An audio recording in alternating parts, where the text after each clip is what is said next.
And it's not just a question of wages, it's a question of housing, it's a question of education, it's a question of living conditions, it's a basic question of hope for the future. And we have to do something about it.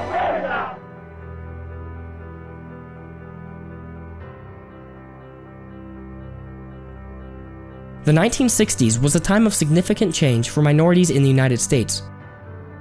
The civil rights movement was at the center of America's attention and consequently overshadowed an equally important fight in the fields in Delano, California.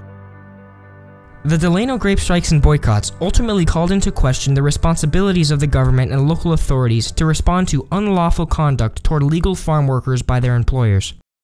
People such as Cesar Chavez and Dolores Huerta led the fight for minority workers' rights that would forever change the government's responsibility regarding the protection of individual rights. The 20th century saw a massive increase in immigration from Latin America to the American Southwest. As a result of the prejudices of white society, many of these immigrants were presented with no other option than to accept extremely low-paying, long-houred jobs in agriculture. I mean, think about the most horrible working conditions you can fathom, and that's really what it was like. You know, bad treatment of workers, no water, no shade for the workers. How just is that? Child labor was rampant, and many workers were killed in easily preventable accidents. Dozens of prior attempts by the farm workers to organize failed. That was until Cesar Chavez, Dolores Huerta, and La Causa, or The Cause. Their effort was basically to get a contract with all these different companies that are involved, and just respect from their employers. I mean, that was one of the main things that they wanted as well. Cesar Chavez and Dolores Huerta were both born to extremely poor farm workers and saw firsthand the inequalities committed against their family and friends. Their belief for equality led them to found the National Farm Workers Association, or NFWA, in 1962, their goal being to educate, organize, and represent the Latino people. Well, the way that we make sure that people are able to achieve equal rights is to organize them, to teach them how to fight for their rights. In the summer of 1965, when the grapes in the field were ripening, farm workers in Delano demanded a wage increase. When the growers refused, hundreds of members of the National Farm Workers Association voted unanimously to strike. This was accompanied by an exclamatory chant of "Viva la Huelga." Initially, Chavez's union conducted small-scale demonstrations to fight the grape corporations, and it wasn't until December of 1965 that the movement gained momentum at the fields of Schenley Industries. Almost immediately, Schenley sought injunctions from local Californian courts that prohibited striking near their fields, effectively suspending the workers' right to peaceful assembly. In response, Chavez, with a crowd of several hundred people, marched to Sacramento to put pressure on the government to take a stance.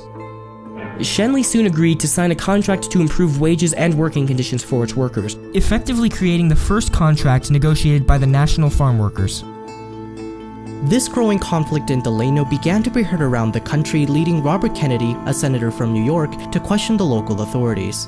And so he is sort of touched by the UFW and the work that they're doing. So when Robert Kennedy came, he brought credibility and come and tell people, you don't even know the Constitution of the United States. You better goddamn go read it. How can you go arrest somebody if they haven't violated the law? They're ready to violate the law. In other words, could I suggest in the interim period of time, in the luncheon period of time, that the sheriff and the district attorney read the Constitution of the United States? While in Delano, he became a friend of Chavez and his union, and ultimately he took the battle to the national stage.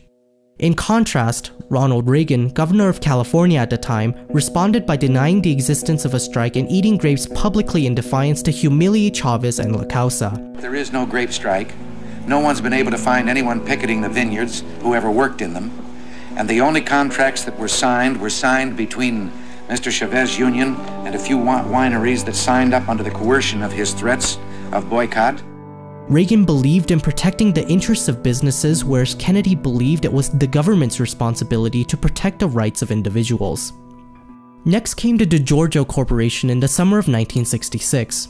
When the workers decided that they wanted Chavez's union to represent them, DeGiorgio fought back by prohibiting the right to choose a union. Local police forces were willing to actively suppress the strikes, which was met through the unification of two major unions into the United Farm Workers, or the UFW, in August 1966. In August 1967, 3,000 workers walked off the fields of Jamara Vineyards, California's largest table grape grower. We sent people out to the cities, sent farm workers out to the cities. They were asking people not to buy grapes and not to eat grapes, and not to shop at stores that carried grapes. And it was very, very effective. During this time, Chavez heard rumors of violence from UFW members, prompting him to begin a 25-day hunger strike to demonstrate the importance of peaceful protesting. When Robert Kennedy was killed in 1968, they lost a supporter and a friend of the movement. The Jamara strike lasted for nearly 3 years until 19 table grape growers in California, including Jamara, signed a contract in July 1970. But true reform did not occur until several years later, after the workers' contracts with the growers had expired. In April 1973, the workers were again in need of a union that could represent them. Jamara Vineyards, once more, did not want the United Farm Workers to represent their employees. The farm workers were further subdued when local police forces intervened using mass arrest and violence. One of the strategies was to, all right, arrest us all. They couldn't keep everybody in jail anyway because they didn't have the facility to keep everybody in jail. In addition, the growers brought in the Teamsters, a mob unafraid to use brutal and violent tactics to suppress the workers. The Teamsters became increasingly violent. In 3 months' time, farm workers' houses were burned, protesters chased off the road, 70 workers attacked, all leading to the several shootings and deaths of 2 peaceful protesters. Much of this violence was caught by national television networks that broadcasted the brutality to the living rooms of American families. The public was outraged at the violation of fundamental rights of the farm workers. The incidents in Delano inspired the other Californian cities of Coachella and Salinas to join and start a second public boycott, now incorporating both lettuce and wine. Both the United Farm Workers and the Teamsters were suffering financially, legally, and physically, but the strikes waged on until September 27, 1973. When the Teamsters signed a contract to give jurisdiction of farm workers to the UFW.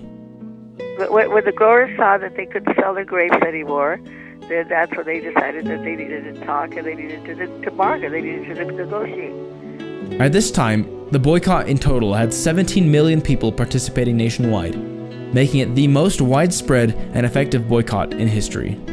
Just 2 years after the end of extremely violent strikes, nationwide boycotts of grapes and lettuce continued. However, true relief for the farm workers was near at hand.